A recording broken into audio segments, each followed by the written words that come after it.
Coming up on Mountain News this morning, Governor Andy Beshear helps kick off the Salvation Army's annual holiday fundraising event.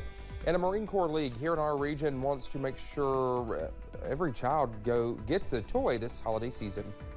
Dedicated to Eastern and Southern Kentucky, this is WYMT Mountain News this morning. Well, it's 6 o'clock. Good morning to you. It's Wednesday. I'm sure some of y'all are probably getting ready for Thanksgiving tomorrow. I'm Dakota Makris, and I'm working tomorrow. So, if y'all could, you could probably run some turkey over here or something. I wouldn't complain. Let's head over to Brandon for a look at our forecast this morning. And Brandon, we do not have a morning newscast tomorrow, but so our viewers have to deal with me in the evening time. That's right. So I'm off. You have to work, and then I'm you're off off Friday, on Black Friday. and then we're debuting a new anchor. I know. So exciting things on that one. I'll be here on Black Friday, so come back and see us on Friday, and you'll get to see. Well, if you've been watching the cut, you've already seen her, but you'll see her on Black Friday during the morning news. All right, let's talk about our forecast this morning. A little chilly out there in spots. We are taking a look at Buffalo Mountain. It's also the same temperature here in the city of Hazard as well. It's 30 up at the airport there, so some of the higher elevations may be a touch warmer. Jackson just up the road is at 39. Pikeville and Prestonsburg now both have fallen to 35. They were a little bit warmer earlier. Logan's at 34. Everybody else is, Wise is at 37. Just missed them out there. And then Moorhead's at 22. Now everybody else is in the 20s. I had to look at that for a second there. So again, a lot of colder temperatures out there this morning. So grab you some coffee. A lot of folks are still working today, last day before the holiday break. Maybe you're off today, maybe you're not. But if you are working, you have to be out early. Make sure you grab some coffee, and maybe a lot of it, depending on the temperature is where you are. If you get some donuts like we got yesterday from a local establishment here in Hazard, we will see again some nice conditions out there today. Lots of sunshine and mild temperatures. 60 on Thanksgiving Eve, Dakota. Can you believe that? All right, Brendan, thank you. Well, the Commonwealth is remembering former Governor John Y. Brown, Jr. He died at the age of 88. Brown served as governor from 1979 to 1983. Well, this is video of Brown with the cast members of the Dukes of Hazzard at the dedication of Hazard City Hall during the Black Gold Festival in 1981. Well, Governor Andy Beshear has ordered flags that have staff to remember the former governor. Just one honor due a man who accomplished so much in his 88 years. Garrett Weimer has our look back.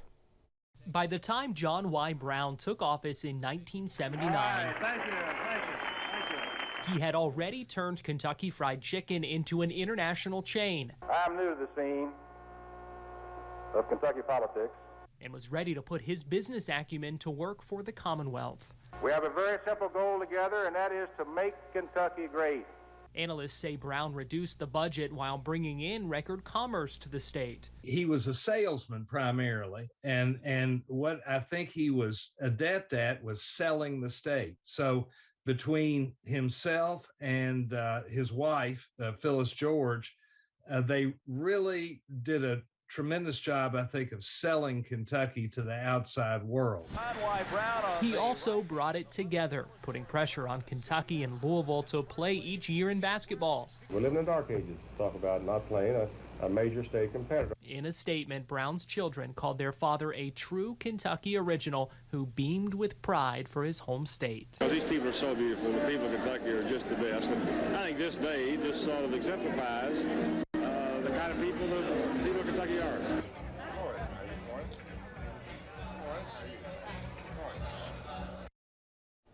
That was Garrett Weimer reporting. Brown will lie in state at the Capitol Rotunda in Frankfort. Other funeral arrangements have not yet been announced.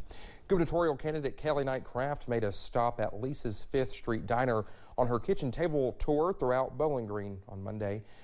Well, Craft spoke on several things she is looking to change if elected governor, including placing a high emphasis on coal and her disapproval of critical race theory in schools.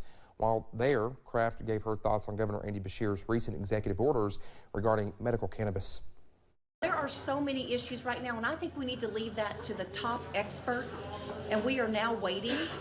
Senator Stivers and our legislators are now waiting for the University of Kentucky, for the experts to get back on us on very important issues to make a decision such as that.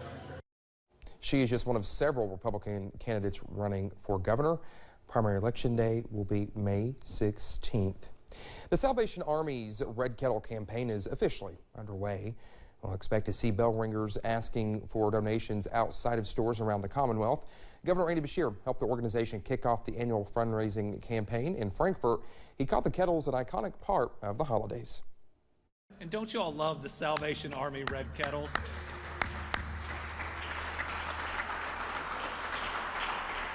They are iconic at this time of the year.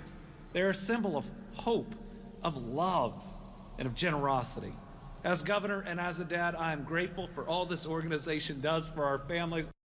Money collected helps fund causes like rent assistance, after-school programs, and emergency disaster relief. It's the Salvation Army's largest fundraiser of the year. Well, for the past 6 years, the J.C. Paul Detachment Marine Corps League in Williamsburg has been ensuring every child receives a gift during the holiday season.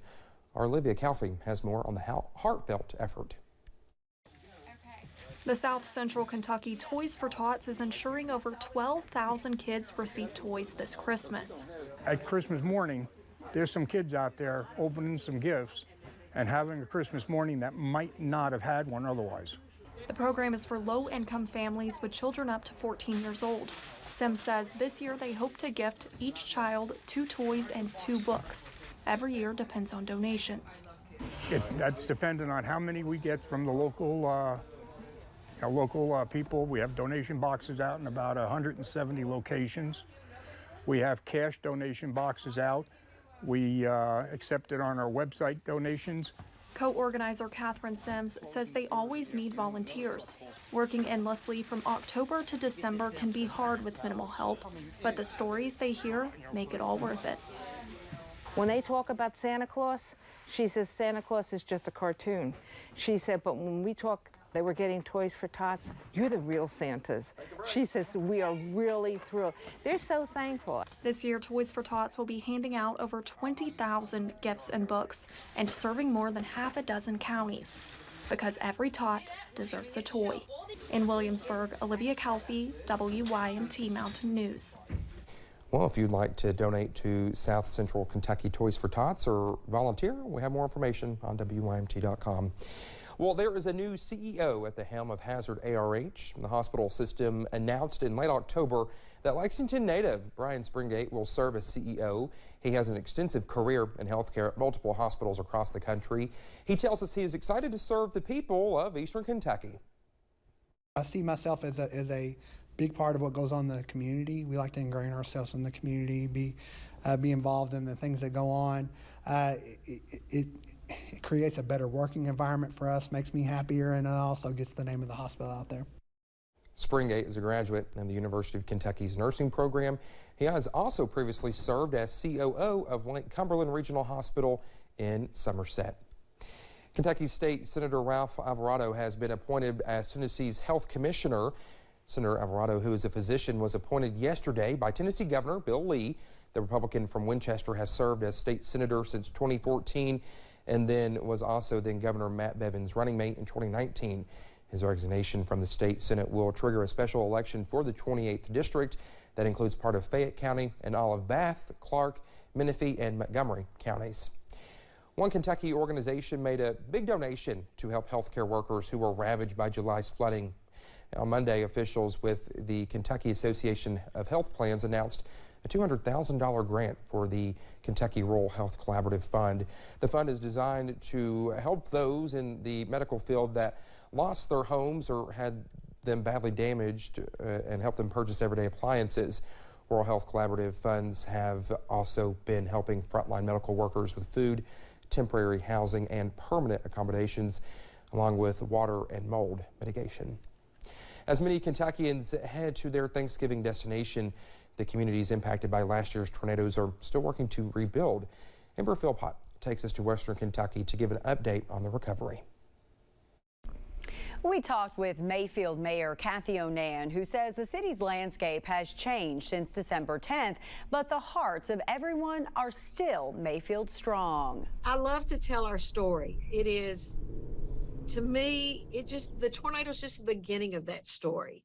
And it took everything. You know, our downtown is just completely gone. 11 months after December 10th, 2021, Mayfield Mayor Kathy Onan says there is one word used to describe the historic downtown: barren. We are very flat.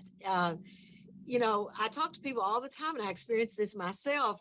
I get turned around. Our landmarks are gone.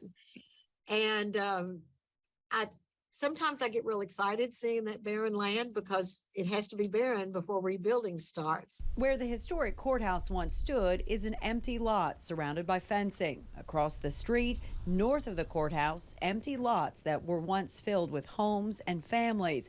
But despite this emptiness, you still find progress. We are so fortunate in the nonprofits that are here helping build homes to replace. We lost about 250 homes, and so many of those were, I'd say half of them were rental property. Samaritan's Purse now is currently building a subdivision right on the border of the city limits. And there are, I think, over 40 homes that they are building there. For the past year, groups from across the country have come to Mayfield to help feed, repair, and build homes for the survivors of the December 10th tornado. And Mayor Onan says it's the kindness of strangers that the community has leaned on in their hardest days. We have been so blessed, so very blessed by, in spite of what we lost, seeing from people from all over the Commonwealth in the United States, the kindnesses that they have extended to us. I don't go anywhere in Kentucky that several people don't say to me, we are still praying for you. Mayor Onan says it's not just homes being rebuilt. Most of the businesses that were destroyed by the tornado are also committed to rebuilding. Amber Philpott, WKYT.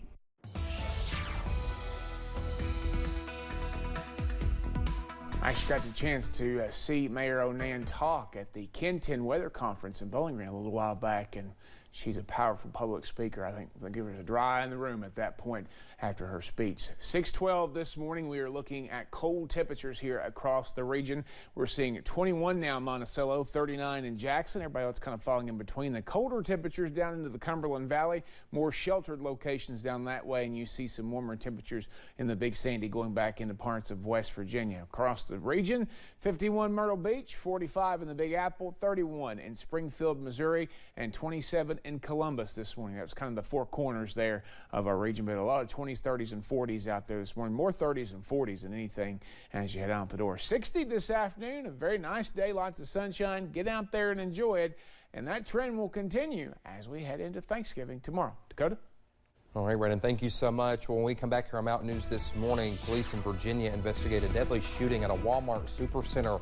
I left a community in shock. Stay with us.